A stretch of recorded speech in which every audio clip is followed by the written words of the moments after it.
ჯერ თორნიკე და დედიკო ჟუჟა სწავლობენ ტარებას ერთად. მერე თორნიკეს თხოვს დედას, რომ არ შეეშინდეს და ცხოვრებაში თავის პირველ ველოსიპედზე ამაყა დადის დამოუკიდებლად თავის ქუჩაზე.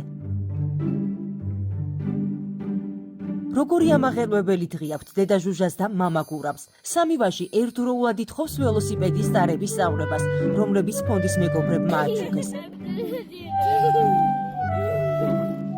როგორი მშვენიერი და ანცი თვალებია. რამდენი რამის საშუალებას იძლევა ველოსიპედი.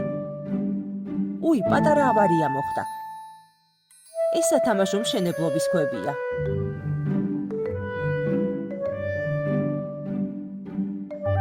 მადლობას გიხდით თორნიკეს და მისი ძმების გახარებისთვის, მეგობრებო.